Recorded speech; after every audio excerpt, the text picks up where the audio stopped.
Yeah, so it's basically... I hate that stuff. It's basically... It's an imperfect art, we know. The last bastion of the old way of commentating and announcing was Mean Gene Okerland. Mm-hmm. And now he's gone, and we're stuck with what we've got now. And I still think he's sexy. Always. Only some will actually get that reference. Okay. Okay, since you're obviously not getting it, Ready to Rumble, when they're having that trailer party, Mean Gene goes to Oliver Platt's character, Jimmy King.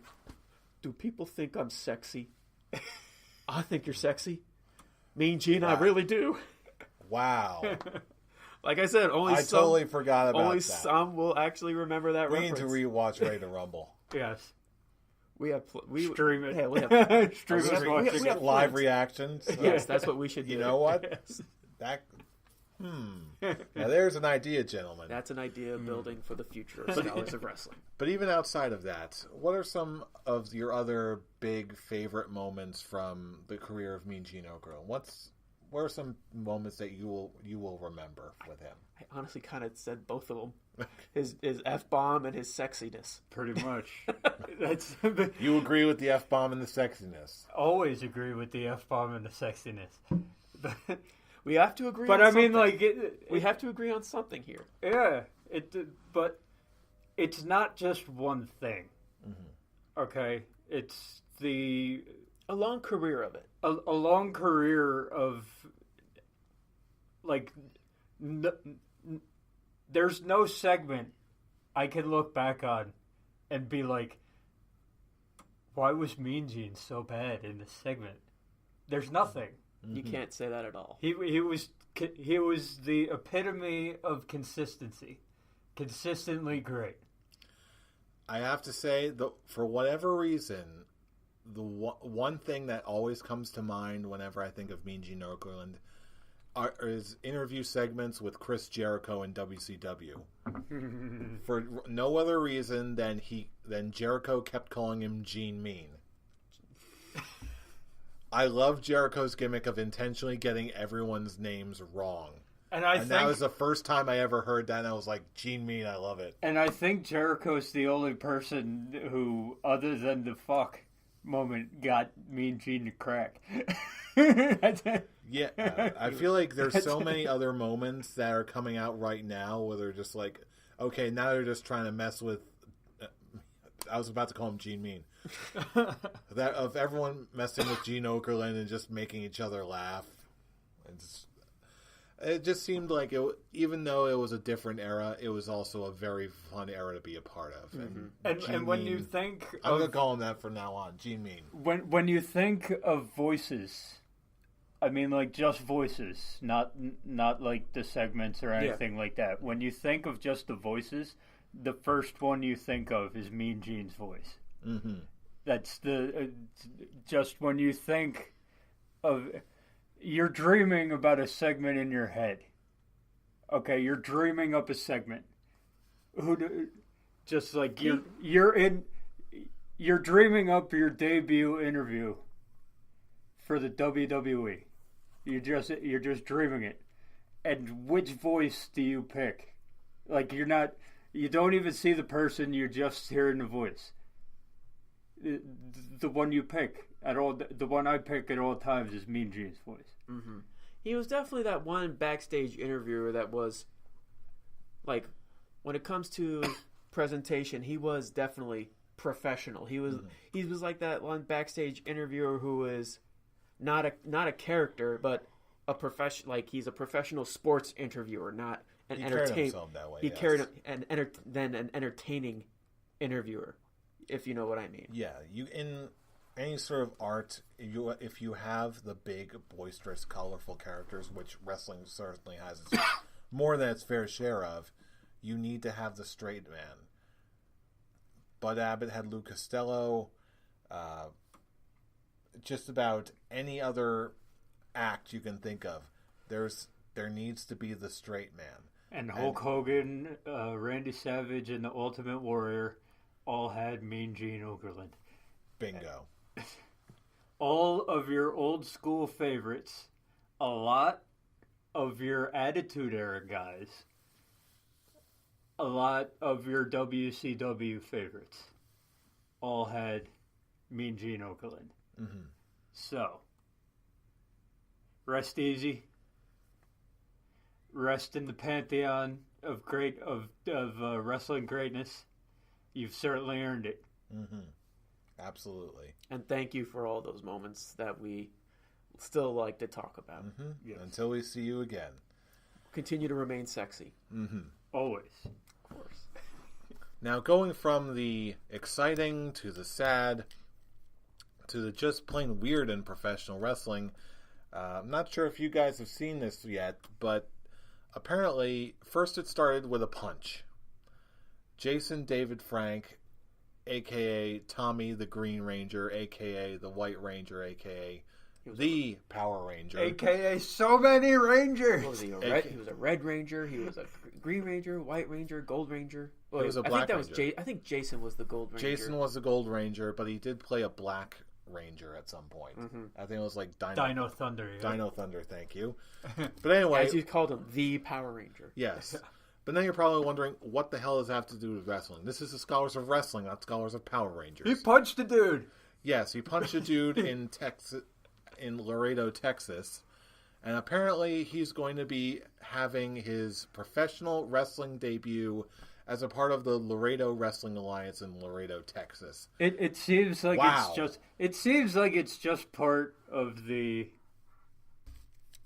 I guess the arc of Jason David Frank. Of MMA fighters slowly transitioning into professional wrestling. That the streak is continuing. Yeah, but also it's like TV fight actor turns his fighting karate skills into a I don't know if I'd call it impressive, but an okay MMA career. Mm-hmm. And then he decides, hey, let's give this other thing a shot.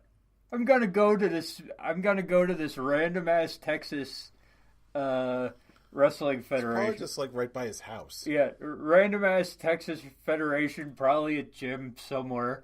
And let's see what I can do in this area. Let me punch this dude in the face and see how that works out. That's it. Oh boy. So, do I think it's gonna get any further than this? No, Probably not. But no.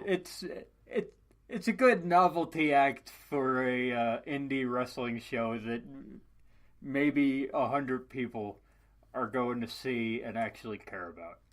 And then he'll just post it on his social media accounts. He'll post it on his social media accounts. If it's a video, we'll watch it and we'll critique, and then everybody will move on.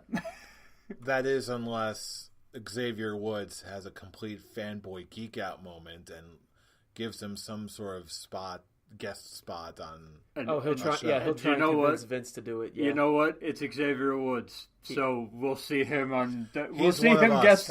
We'll see him guest hosting WWE Raw in the near future.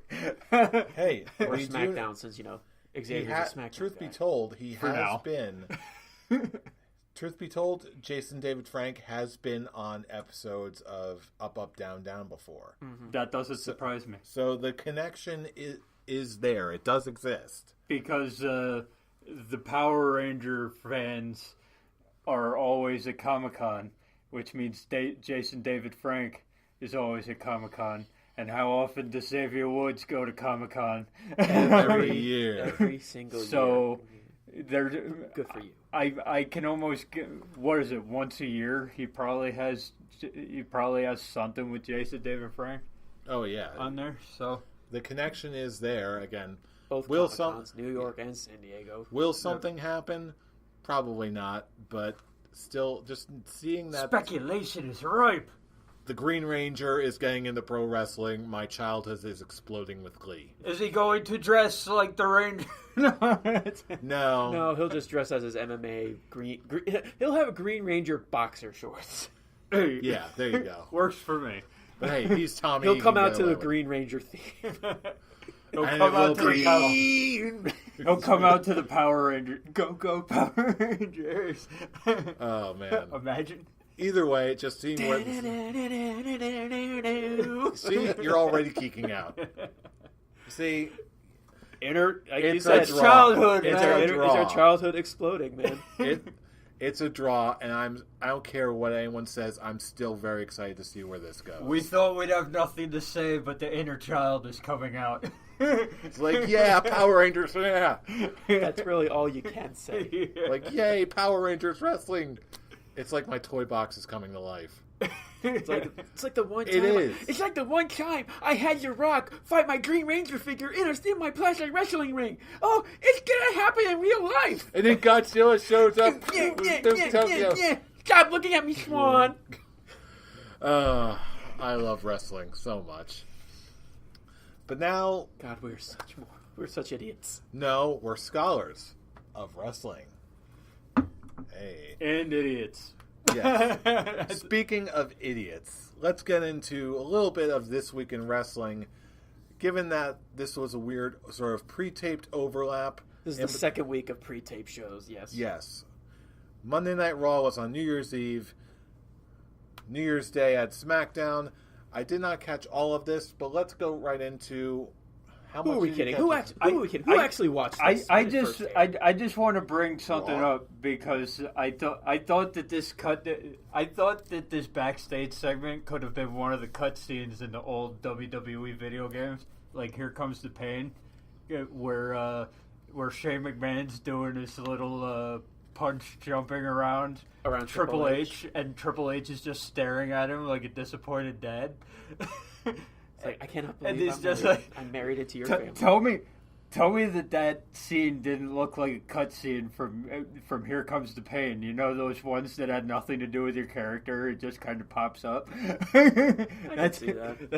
This was on Raw? It was on Raw. Raw. It was it's like I first asked, who actually watched this when it aired? When it aired? No. I went to a New Year's Eve party, so I didn't actually. I was at a New Year's Eve party. I was out at the bar getting all you can drink. So enjoying the daddy sodas. Yes.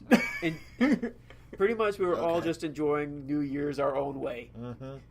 One at a bar, and two at parties. And none of those things had Raw or SmackDown anywhere near them.